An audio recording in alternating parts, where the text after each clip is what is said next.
Ассаламу алейкум достар, кутман күнүңүздөр менен. Бүгүн 23 декабрь. Күндүн температурасы 0 градустун айланасында. Кескен таш дыйкан чарбасынын Исмайыл Карабаевдин участкасындабыз. Бул жерде Сербиядан келген көчөттөр тигилген. Карлик деп сатылган экен.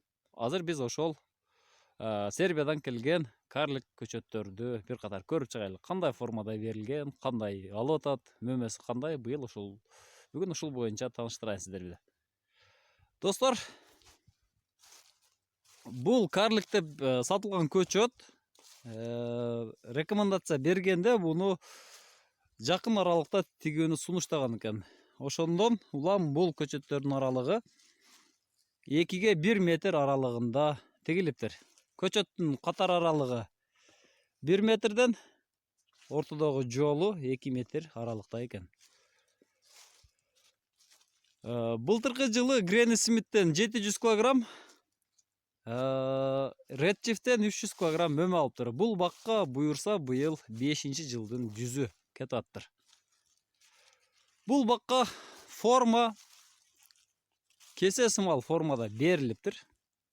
Негизинен кесе сыяктуу дагы эмес, негизи буталбаптыр десем дагы болот.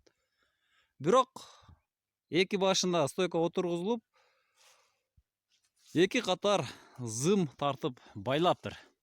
Мынакей зымга тартып байлап койгонун көрсөтөйүн сиздерге. Уже 5 жылда бул көчөттөр бири-бирине жетип, астына күн тийбей турган абалга дагы келип калышы мүмкүн экен. Азыр жалбырактар жок, эртең жалбырактар чыга турган болсо, күн почти астына тийбейт окшойт.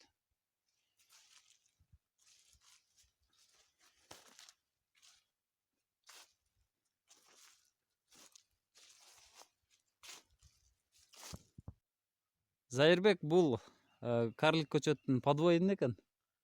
Билбейм кандай подвой экен, бирок карлик деп берген. Ошо боюнча эле тигилген бак. Карлик деп саткан. Карлик деп саткан. Гренни Смиттен алып аткан. Кийинки жылга боло турган бүчүрлөр мынакей алмалар. Бүчүрлөрү жакшы эле түйгөн.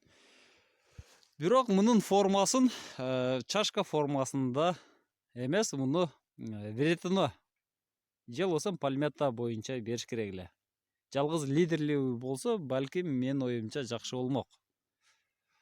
Бою 3 метр, 4 метрге чейин 4 жылда уже өсүп кеткен. Бул качан токторун билбейм боюну. Балким мындан дагы өсүшү мүмкүн.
Сербиядан келген көчөттөрдүн мына биздин жерде өсүп аткан өсүшү 4 жылдыкта мына 4 метрден ашып атат.